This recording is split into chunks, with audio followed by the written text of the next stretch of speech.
être très fort. Et Dieu t'a donné le pouvoir.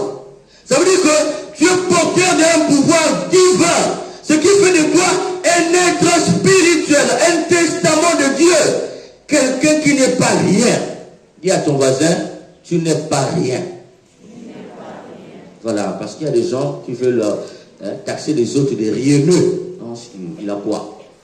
L'homme ne se mesure pas, la grandeur d'un être humain ne se mesure pas par la quantité de sa richesse.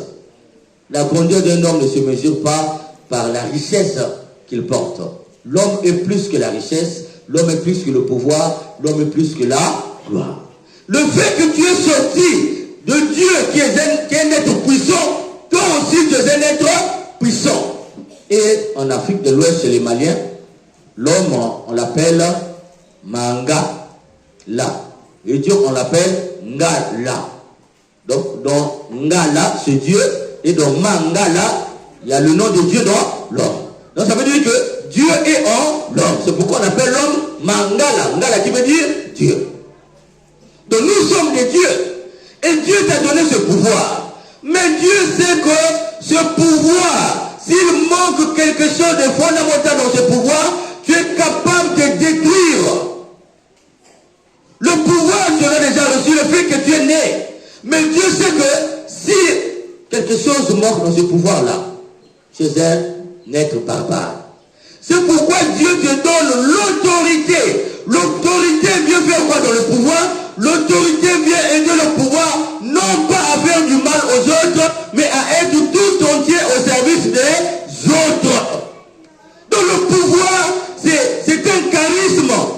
Qu'est-ce que je dis? L'autorité, c'est un charisme que Dieu dépose dans le pouvoir que tu as déjà reçu pour être serviteur des autres. Non pas pour écraser les autres, non pas pour être tout puissant, mais pour être tout puissant dans l'amour, tout puissant dans l'humilité, tout puissant dans le service. C'est pourquoi tout pouvoir ne vient pas de Dieu. Dis à ton voisin, tout pouvoir ne vient pas de Dieu. Le pouvoir qui écrase, le pouvoir qui méprise, le pouvoir qui tue, ce n'est pas un pouvoir qui vient de Dieu. Le pouvoir qui vient de Dieu, c'est un pouvoir qui a reçu l'autorité. Et l'autorité, c'est un charisme qui aide le pouvoir à être au service des autres. Donc, la mesure de ton pouvoir n'est divine que si et seulement si cette mesure te sert à servir les autres. Et Jésus, on nous dit, il enseigne avec autorité. Ça veut dire que son pouvoir est un pouvoir de service. Et Dieu te dit aujourd'hui, toi aussi tu as reçu le pouvoir, et moi je te donne l'autorité pour que ce pouvoir-là soit au service des autres. Ce pouvoir-là soit au service de ta famille. Donc ça veut dire quoi? Tu es fait pour servir ta famille, c'est pourquoi on a dit, tu es un lion pour ta famille. Autorité,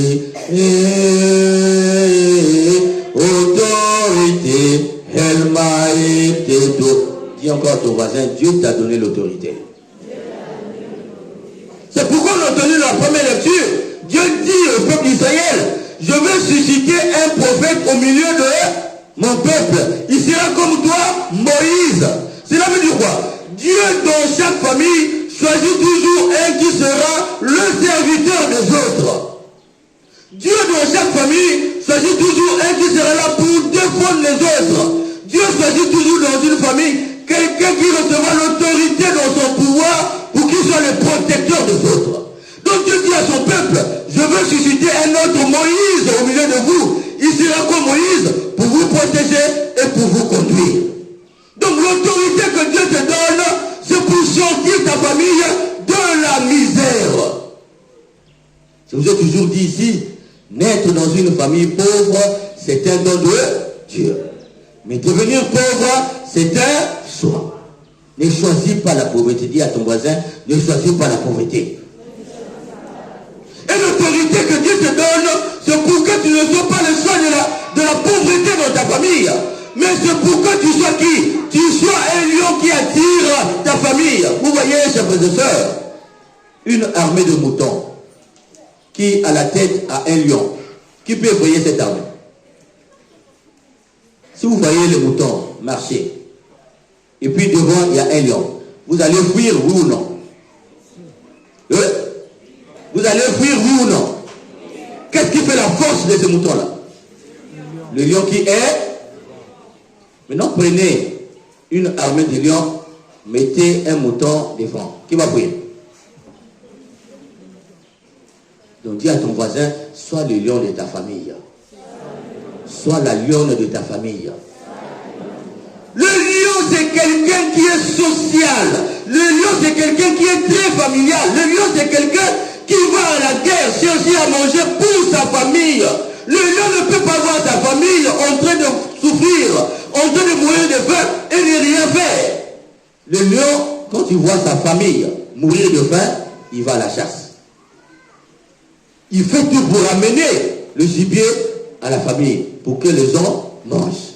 Toi, tu es né dans une famille et tu as reçu l'autorité et tu vois ta famille mourir de faim. Tu vois ta famille être décimée par la sorcellerie et tu es là, tu es incapable d'agir. Tu n'es pas un lion, tu es un chien. Un jour comme cela, il y avait dans une famille, vous voyez, dans nos familles en Afrique, dans une même famille, vous trouverez le chien, vous trouverez le cabri, vous trouverez le cheval, vous trouverez le bœuf, vous pouvez trouver encore quoi? Le cabri. Et donc, et le coq plutôt. Et donc cette famille-là, ce monsieur était un monsieur aisé, il partait au voyage, mais sa mère était malade. Il a dit au chien, je te laisse la garde de maman, toi ne bouge pas de ton poste. Et le chien a reçu les instructions de ne pas bouger pour surveiller la maman.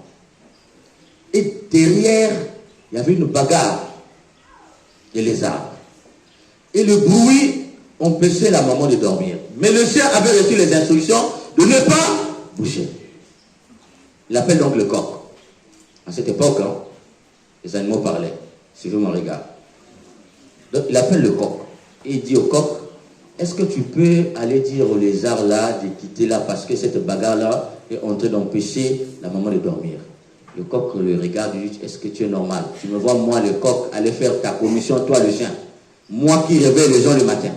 Tu me vois pas, je porte une couronne sur ma tête, je suis un roi, et toi, tu m'envoies.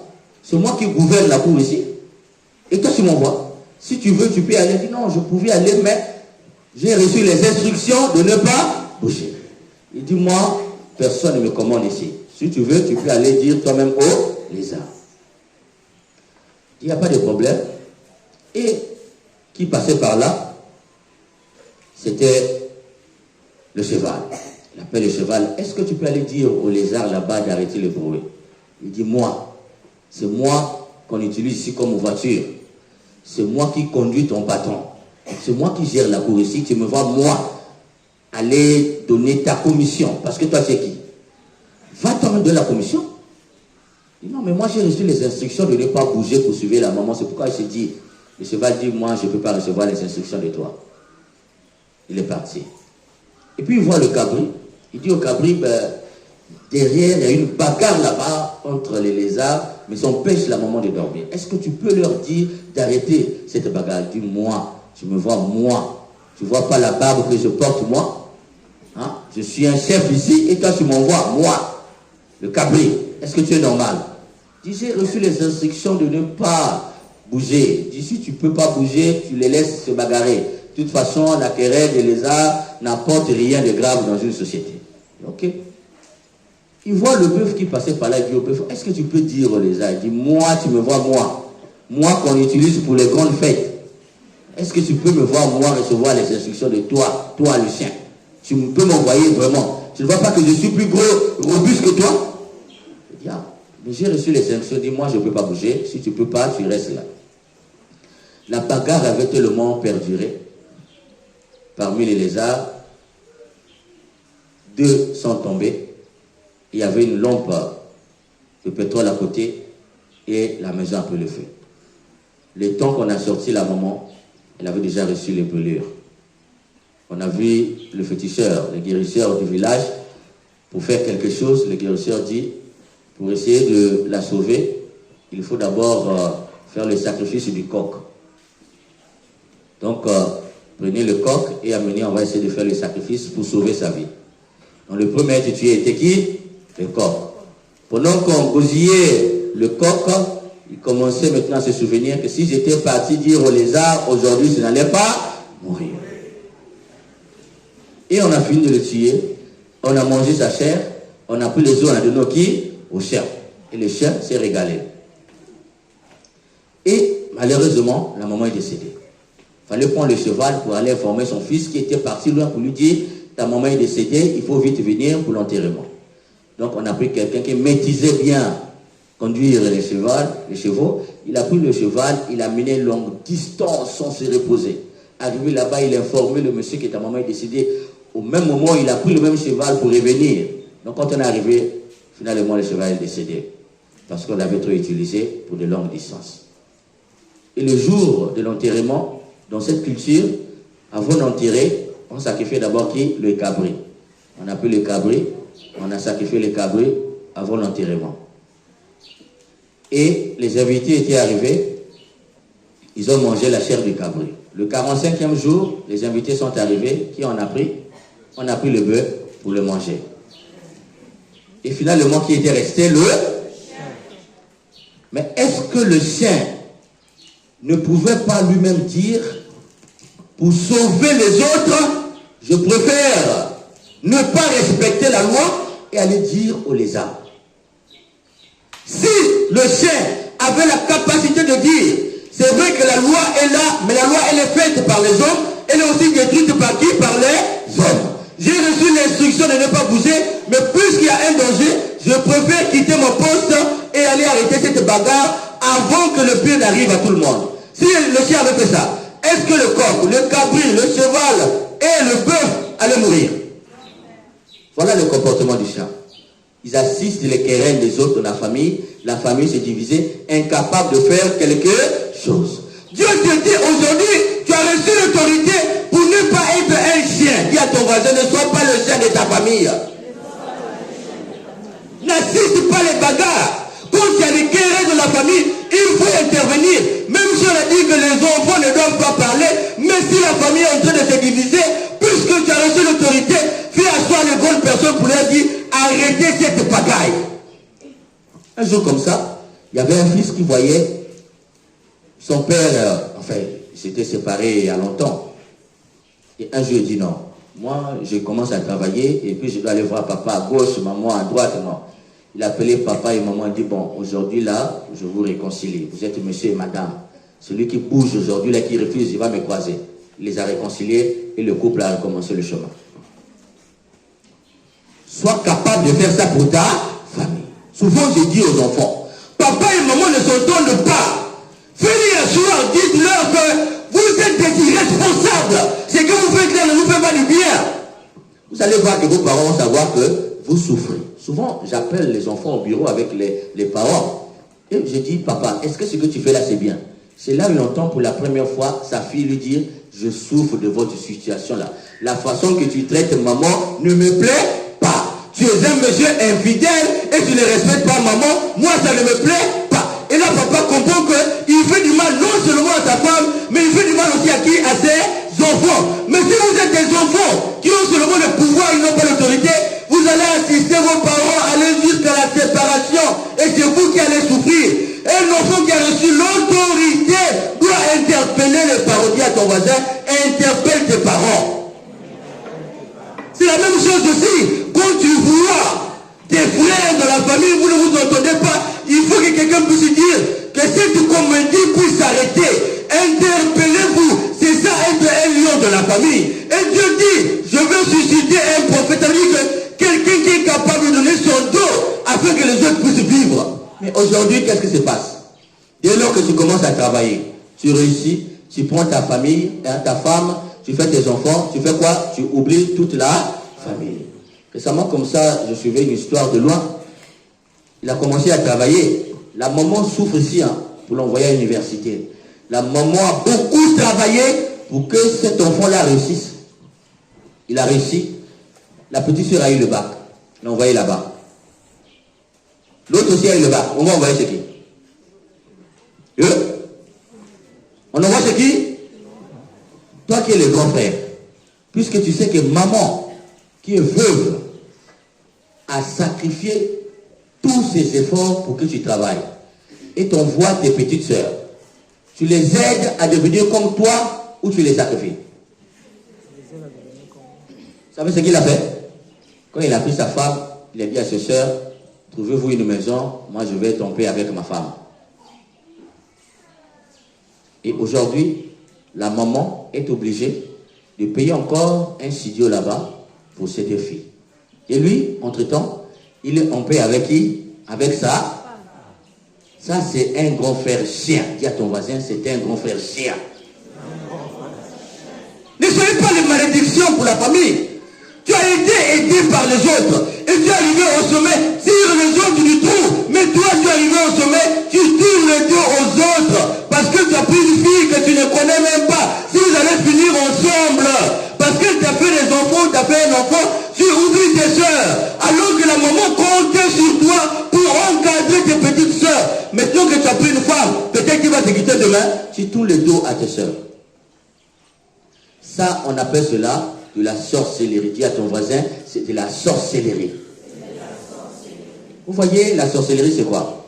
Je suis dans le trou et tous ceux qui veulent aller au sommet, je les tire dans le trou. C'est ça la sorcellerie. Ça dit que ma pauvreté doit être la pauvreté de la famille. C'est ça la sorcellerie. Mais quelqu'un qui est en Dieu, sa richesse doit être la richesse de qui? Mais entre nous, la richesse, c'est ma richesse, mais ma pauvreté, c'est la pauvreté de tout le monde. C'est ça qui est diabolique. Tu as réussi, aide les autres aussi à réussir. Il faut aider les autres à être situés dans la vie. Il ne faut pas être comme les politiciens. Dès lors qu'ils réussissent, il veut que tout le monde puisse venir lui dire, ah, j'ai besoin de ceci, il donne. Il veut que tout le monde vienne s'agenouiller devant eux. Non! Et puis eux, quand quelqu'un décède, c'est là qu'ils viennent avec les voitures. Sinon, quand il était malade, personne ne venait. On ne savait même pas que dans cette famille-là, il y a des députés là-bas, il y a des maires là-bas, il y a des ministres là-bas, il y a des conseillers politiques là-bas. C'est quand la personne est décédée que vous allez savoir que dans cette famille, il y a des cadres. Mais pourquoi vous qui avez réussi, vous n'aidez pas votre famille à sortir de la misère? Toi, tu réussis seul, mais tu seras... Et puis, ils se plaignent. Moi, je suis le seul à soutenir ma famille. Tout le monde, c'est toujours derrière moi. Je ne peux rien faire. Mais parce que tu as voulu être pauvre. Si tu avais aidé tout le monde à travailler, qu'est-ce qui allait se passer? Est-ce qu'on allait t'embêter? Quand il y a un problème, on se retrouve et puis chacun met un peu, on règle le problème. Or, chez toi, ce n'est pas le cas. Tu es le seul à régler le problème, tout le monde. Est-ce que tu peux?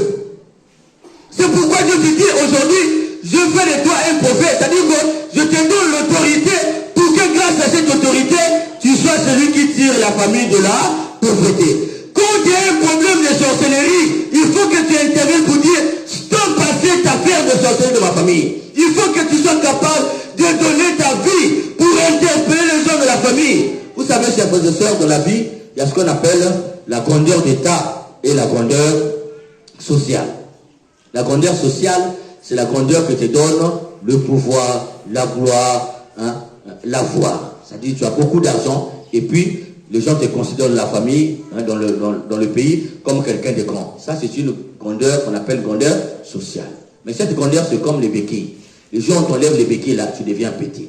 C'est pourquoi vous voyez la plupart de ces gens-là qui ont occupé de hautes fonctions. Dès lors qu'on enlève ces fonctions-là, vous ne pouvez plus les reconnaître. Ils n'ont plus aucune grandeur. Leur grandeur est une grandeur sociale. Mais nous, les enfants de Dieu, notre grandeur n'est pas une grandeur sociale, mais notre grandeur est une grandeur d'État. Ça veut dire quoi? Naturellement, nous portons un pouvoir et nous portons aussi l'autorité. Dès lors que tu te pointes quelque part, les gens te respectent. Dès lors que tu te pointes quelque part, les gens ont peur. Dès lors que tu te pointes quelque part, les gens se rangent. Tu arrives de la famille, ceux qui rentraient à 22h, par ta présence, ils vont rentrer à 18h. Ceux qui ne travaillaient pas, qui ne balayaient pas la cour, par ta présence, ils vont commencer à balayer. Parce que tu incarnes l'autorité. Vous voyez le lion? Il peut marcher là. Vous allez commencer vous-même à avoir peur ici. Il ne vous a pas agressé, mais sa présence vous fait peur. Sa présence veut dire chacun sur ses gardes. C'est ça la grandeur d'État. Et c'est ce que Dieu te donne aujourd'hui quand il te dit, je fais de toi un prophète. Et c'est ce que Jésus a incarné, c'est pourquoi on a dit, cet homme parle avec autorité. Donc, toi qui es une lionne, ta fonction c'est quoi? c'est tirer ta famille de la pauvreté. Ta fonction encore quoi? Tirer ton mari de la pauvreté. Vous voyez des lions.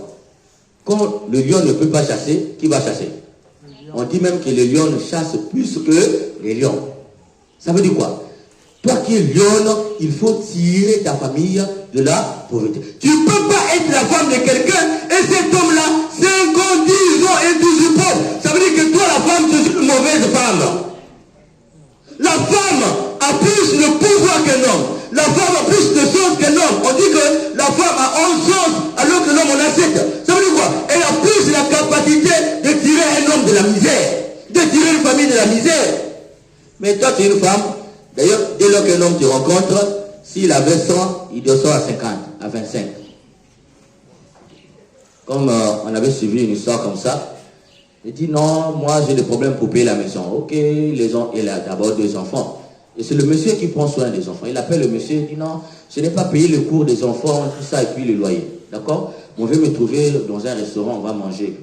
Donc quand on arrive au restaurant, et commande la nourriture de 50 000. Le monsieur lui dit, tu veux l'argent pour les enfants, tu veux l'argent pour la maison. Et c'est toi qui viens manger la nourriture de 50 000 ici.